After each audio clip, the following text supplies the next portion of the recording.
Sir একটা কথা জিজ্ঞেস করব, কিছু মাইন্ড করবেন না তো স্যার? আরে না, আমি সবার উপরে মাইন্ড করি না। বলো। স্যার আমরা জানি আপনি সানজিদা ম্যাডামকে অনেক ভালোবাসেন। আপনাদের এই ভালোবাসার রহস্যটা কি স্যার? স্যার এতদিন কোন মন্ত্র বলে আপনারা দুজন সুখে শান্তিতে সংসার করেছেন?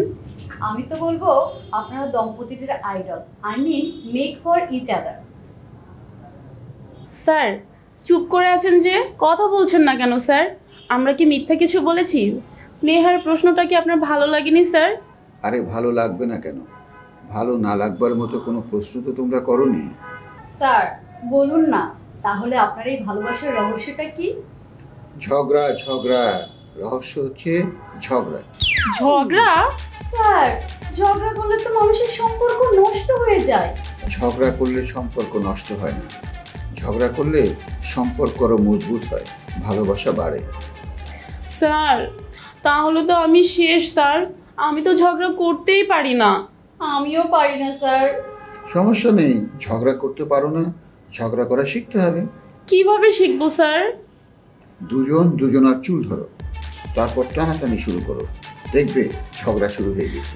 না না স্যার, আমি চুল টানাটানি একদম করতে পারবো না, আমার চুলে অনেক ব্যথা লাগে।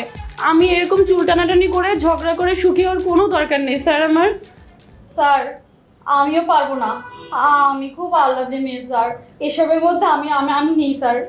তাহলে অন্যের সুখ দেখে নিজে কষ্ট পাও। হ্যাঁ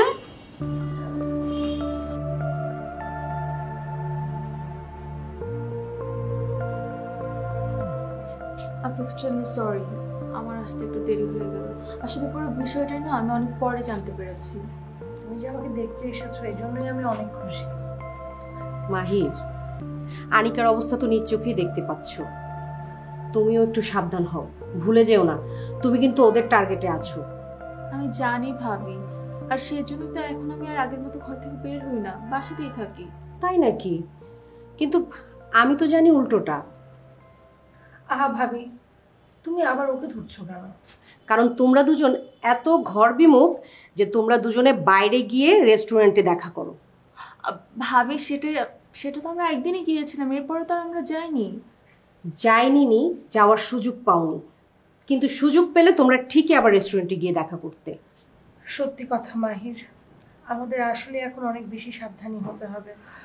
ওরা আমাদের 24 আওয়ার্স ফলো করছে।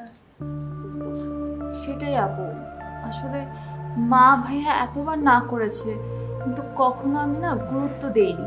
এখন যখন তোমার সাথে ঘটনাটা ঘটে গেছে, তারপর মনে হচ্ছে আসলেই আমাদের একটু সাবধান হওয়া উচিত।